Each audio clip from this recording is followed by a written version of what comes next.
Price Lord. கர்த்தர் உங்களை ஆசீர்வதிப்பாராக. இந்த புதிய 8வது மாதத்தில் உங்களை இந்த காணொளி மூலமாய் சந்திப்பதில் மிகுந்த மகிழ்ச்சி அடைகிறேன். இந்த மாதத்திலையும் தேவனாகிய கர்த்தர் நமக்கு கொடுக்குற ஒரு வாக்குத்தத்தத்தை நம்ம மீகாவின் புஸ்தகத்திலிருந்து, மீகாவின் தீர்க்க தரிசன புஸ்தகம் 2ஆம் அதிகாரம் 13வது வசனத்தில் எப்படியாய் சொல்லி எழுதப்பட்டிருக்கு. தடைகளை நீக்கி போடுகிறவர் அவர்களுக்கு முன்பாக நடந்து போகிறார். அவர்கள் தடைகளை நீக்கி வாசலால் உட்பிரவேசித்து கடந்து போவார்கள். அவர்கள் ராஜா அவர்களுக்கு முன்னே போவார். கர்த்தர் அவர்கள் முன்னிலையில் நடந்து போவார். கர்த்தருக்கு ஸ்தோத்திரம். இந்த நாளில் தேவன் இந்த வசனத்தின் மூலமாக நம்மோடு கூட இடைபடுவாராக. விசேஷமாய் ஆண்டவர் சொல்கிறார், இன்னைக்கு தடைகளை நீக்கி போடுகிறவர் உங்களுக்கு முன்பாக நடந்து போகிறார். அப்போ இன்றைக்கி ஆண்டவருடைய பிள்ளைகளாக இருக்கிற நம்முடைய வாழ்க்கையில் எவ்வளவோ தடைகள், ஆசீர்வாதத்தில், குடும்பத்தில், எவ்வளவோ காரியங்களில் தடைப்பட்டு காணப்படுகிற குடும்பங்களை நம்ம பார்க்குறோம். விசுவாச குடும்பத்தில் எவ்வளவோ தடைகள், பிள்ளைகளுக்கு ஏற்ற வேளையில் திருமணம் நடக்கலையே அப்படிங்கிறதான அந்த தடைகள், சரியான பண வசதி பற்றாக்குறை, கடன் பிரச்சனையை அடைக்க முடியலையே, தடையாகவே இருக்கு. வருஷம் மாதம் இந்த மாதம் சரியாயிடும், இந்த வருஷம் சரியாயிடும்னு சொல்லிட்டு பல காரியங்கள் நம்முடைய வாழ்க்கையில் அநேக தடைகள் காணப்படுகிறத நம்ம பார்க்குறோம். ஆனால் இன்றைக்கி இந்த மாதத்தில் தேவன் உங்களுக்கு ஒரு நல்ல ஆசீர்வாதமான வார்த்தையை கொடுக்கிறார். தடைகளை நீக்கி போடுகிறவர் உங்களுக்கு முன்பாக அவர் நடந்து போகிறார். தடைகளை நீக்கி போடுகிறவர். இன்றைக்கி நம்முடைய வாழ்க்கையில் வருகிற எல்லா தடைகளையும் ஆண்டவர் நீக்கி போடுகிறவராய் அவர் நமக்கு முன்பாக நடந்து போகிறார். நல்ல கவனிங்க, இன்றைக்கி ஆண்டவர் நம்முடைய வாழ்க்கையில் இருக்கிற எல்லா விதமான தடைகளையும் ஆண்டவர் நீக்கி போடுவதற்கு அவர் வல்லமையுள்ள தேவனாக இருக்கிறார். அவர் தடைகளை நீக்கி போட வேண்டும் அப்படின்னு சொன்னால் அவர் நமக்கு முன்பாக நடந்து போக வேண்டும். அவர் நமக்கு முன்பாக நடந்து போகணும்னா என்ன செய்ய வேண்டும் அப்படின்னா, வேதத்தில் நிறைய காரியங்கள் எழுதப்பட்டிருக்கு. தேவனாகிய கர்த்தர் இஸ்ரவேல் ஜனங்களை எகிப்திலிருந்து கானான் தேசத்தை நோக்கி கொண்டு வரும்பொழுது எவ்வளவோ பிரச்சனைகளை சந்தித்தார்கள். அவர்கள் வரும்பொழுது, அவர்கள் புறப்படுகிற அந்த நாட்களில் பார்வோன் எத்தனையோ காரியங்களை தடையாக இருந்தான். ஆனால் தடைகளெல்லாம் நீக்கி போட்டான். அங்கேருந்து வந்து செங்கடல் அவர்களுக்கு தடையாக இருந்துச்சு. அந்த செங்கடல்லையும் ஒரு வழியை உண்டாக்கி இஸ்ரவேல் ஜனங்களை நடத்தினார். அதுக்கு பிறகு பார்த்தீங்கன்னு சொன்னாக்கா யோர்தான் ஒரு தடையாக இருந்துச்சு. இப்படி நிறைய தடைகளை நம்ம பார்க்குறோம். விசேஷமாய் யோசுவாவின் புஸ்தகம் ஒரே ஒரு வசனத்தில் நம்ம வாசிக்கும் பொழுது இப்படி சொல்லி எழுதப்பட்டிருக்கு. அந்த வசனத்தை மட்டும் நான் உங்களுக்கு வாசிக்கிறேன். எல்லாம் அப்படியே கடந்து வரும்பொழுது இஸ்ரவேல் ஜனங்கள் 6ஆம் அதிகாரத்தில், எரிகோ இஸ்ரவேல் புத்திரருக்கு முன்பாக அடைக்கப்பட்டிருந்தது. அதாவது அது ஒரு தடையாக இருந்துச்சு. ஒருவரும் வெளியே போகவும் இல்லை, ஒருவரும் உள்ளே வரவும் இல்லை. அப்போ கர்த்தர் யோசுவாவை பார்த்து சொல்கிறாரு, இந்த எரிகோ கோட்டையை சுற்றி 7 நாள் என்ன செய்யுங்க, காலமே ஒவ்வொரு நாளும் ஒவ்வொரு தடவை சுற்றணும், காலையிலே சுற்றணும். 7வது நாள் ஒரே நாளில் காலையில் 7 தரம் சுற்றணும். அந்த 7வது தரம் சுற்றும் பொழுது நீங்கள் கர்த்தரை துதிக்க வேண்டும், எக்காலங்களை ஊத வேண்டும், ஆசாரியர்கள் எக்காலங்களை ஊதணும் அப்படின்னு சொல்லி சொன்னார். அப்படி செய்யும் பொழுது அங்கே தடையாக இருந்த, அடைக்கப்பட்டிருந்த அந்த எரிகோ கோட்டையின் அலங்கங்கள் இடிந்து விழுந்தது. அப்போ இதிலிருந்து நான் உங்களுக்கு என்ன சொல்கிறேன், தேவன் உங்களுக்கு என்ன சொல்லுகிறார் அப்படின்னு சொன்னால், உங்கள் வாழ்க்கையில் இருக்கிற எல்லா விதமான ஆசீர்வாத தடைகள் நீங்க வேண்டும் அப்படின்னு சொன்னால், உங்கள் தேவனுடைய நாமத்தை நீங்கள் என்ன செய்யணும், கர்த்தர் பாடி துதிக்க வேண்டும். கர்த்தருடைய நாமத்தை உயர்த்த பாட துதிக்க உங்கள் வாழ்க்கையில் தடைகள் நீங்கும். அன்னைக்கு பவுலையும் சீலாவையும் சிறைச்சாலையில்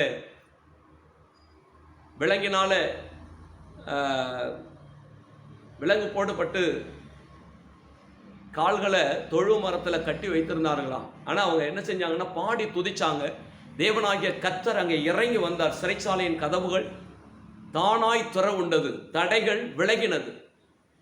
பவுலும் சீலாவும் என்ன செய்யப்பட்டாங்கன்னு சொன்னாக்கா, சிறையிலிருந்து விடுவிக்கப்பட்டார்கள், தடைகள் நீங்கினது. அப்போ இன்னைக்கு தேவனுடைய பிள்ளைங்க வாழ்க்கையில் நீங்கள் துதிக்கும் பொழுது உங்கள் வாழ்க்கையில் கர்த்தர் இறங்கி தடைகளை எல்லாம் நீக்கி உங்கள் வாழ்க்கையில் தேவன் உங்களுக்கு முன்பாக போகிற தேவனாக இருக்கிறார்.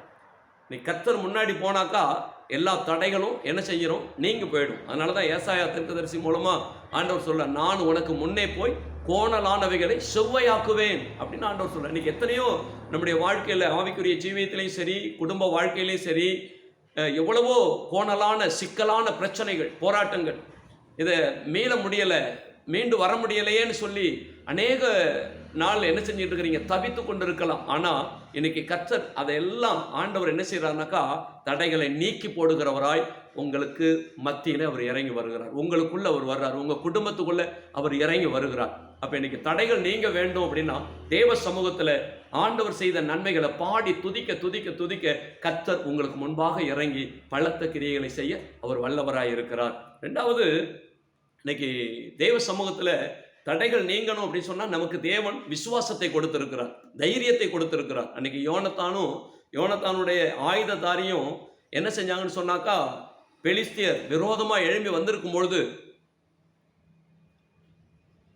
1 சாமுவேல் 14ஆம் அதிகாரத்தில், வா, ஒருவேளை கர்த்தர் நமக்காக ஒரு காரியம் செய்வார், கொஞ்சம் பேரை கொண்டாகிலும் அநேகம் பேரை கொண்டாகிலும் ரட்சிக்கிறதுக்கு கர்த்தருக்கு தடை இல்லை அப்படின்னு சொல்லிட்டு அவங்க பெலிஸ்தியருடைய தானியம் இருக்கிற இடத்துக்கு போனாங்க.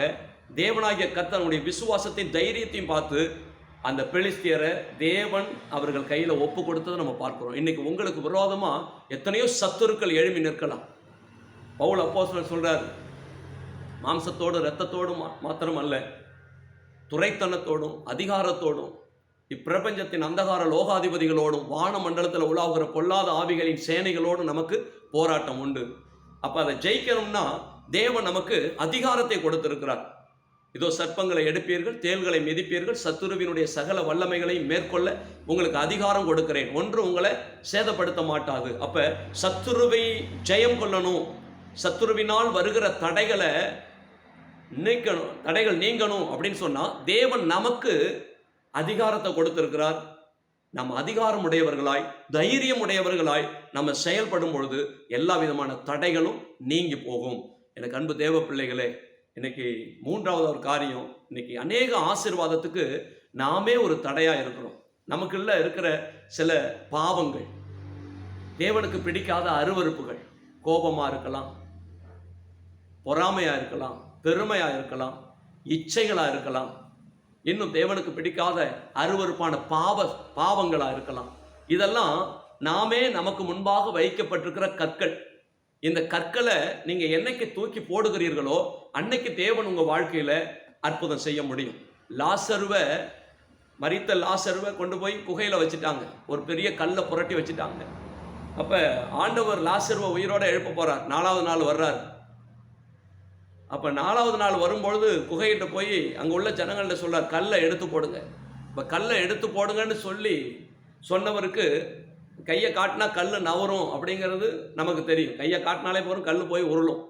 ஆனால் மனுஷன் வச்ச அந்த கல்லை மனுஷனே எடுக்கணும். இன்னைக்கு நாம பாவம் என்கிற, இச்சை என்கிற பலவிதமான காரியங்கள், தேவனுக்கு பிடிக்காத அருவருப்புகள்ங்கிற அந்த கற்களை வச்சுட்டு தேவனை பார்க்க முடியாமல் தவித்து கொண்டிருக்கிறத நம்ம பார்க்க முடியும். எவ்வளவு ஜெபம் பண்ணாலும், எவ்வளவு உபவாசம் பண்ணாலும், எவ்வளவு கர்த்தரை தேடினாலும் ஜெயம் இல்லை, பதில் இல்லை, ஒரு அற்புதம் இல்லை.